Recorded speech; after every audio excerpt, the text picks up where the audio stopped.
Mesdames et messieurs, bonsoir et bienvenue dans Tam Tam Info. Une information des dernières minutes en ouverture de ce journal. La crise du carburant semble toucher à sa fin à Bamako. Une importante colonne de camions citernes est arrivée dans la capitale. À la une également, l'Alliance des États du Sahel en marche. Ouverture de la session parlementaire à Bamako en présence des délégations du Burkina Faso et du Niger.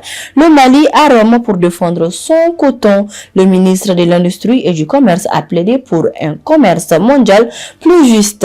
L'énigme de l'albinos noir. La métaphore mystérieuse du président burkinabé Ibrahim Traoré continue de susciter débats et interrogations. Et puis, ces coups de filet historiques de l'Office central des stupéfiants avec près de 80 tonnes de drogue saisies en 9 mois.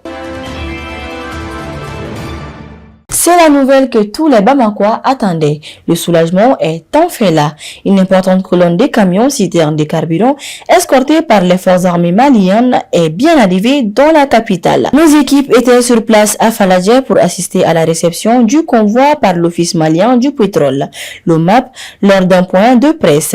Les directeurs de l'OMAP et de la direction du commerce ont confirmé la nouvelle rassurante.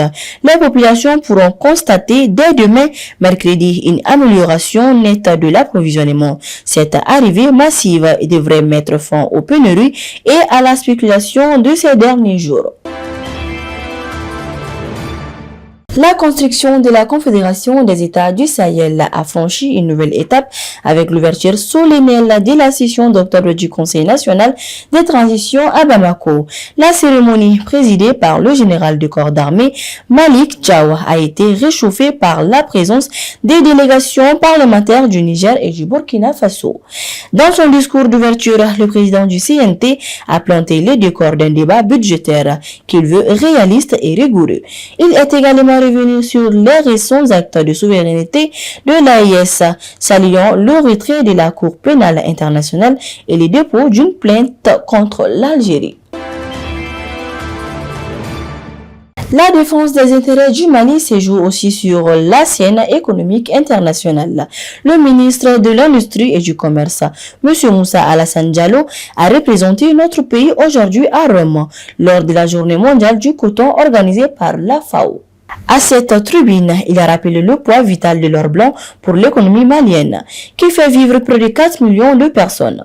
Le ministre a lancé un appel clair aux membres de l'Organisation mondiale du commerce pour qu'ils cessent les subventions qui créent une concurrence déloyale et pénalisent le coton africain. La participation du Mali à cet événement confirme sa volonté de se battre pour un commerce mondial plus juste. Au-delà des sessions institutionnelles, c'est une petite phrase, une énigme, qui captive aujourd'hui tout l'espace sahélien.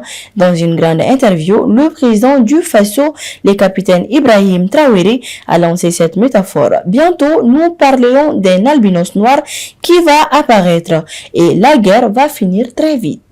Cette formule puisée dans les tréfonds des cultures africaines a secoué l'opinion. Pour beaucoup, elle symbolise un retour nécessaire à nos propres sources pour trouver les solutions à nos problèmes. Certains y voient même l'annonce voilée de la future monnaie de la Confédération.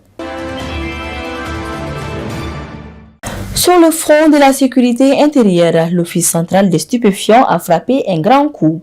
Dans un bilan historique, l'Ox a annoncé avoir saisi 78 tonnes et 400 kg de drogue entre janvier et septembre 2025. Cette lutte acharnée menée en collaboration avec toutes les forces de défense et de sécurité a permis l'interpellation de 517 individus. Ces résultats spectaculaires témoignent de la détermination totale de l'État à protéger la santé de la jeunesse et la stabilité du pays. L'actualité, c'est aussi cette nouvelle marque de confiance pour l'un des pays membres de l'AES. Le Burkina Faso a officiellement pris la présidence du Conseil des ministres de l'UEMOA pour un mandat de 2 ans. Enfin, une belle initiative citoyenne nous vient de Koulouba. Face à la dégradation d'une voie communale, les habitants ont décidé de prendre les choses en main.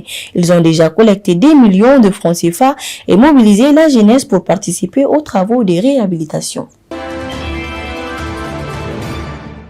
C'est la fin de cette édition. Merci de l'avoir suivi sur Tamtam TV. Face aux énigmes de l'avenir et aux défis du présent, nous terminons avec cette pensée du père de l'indépendance du Ghana, Kwame Nkrumah. L'indépendance n'est qu'un prélude à un combat nouveau et plus difficile pour la complète émancipation. Au nom de toute la rédaction, nous vous souhaitons une excellente soirée.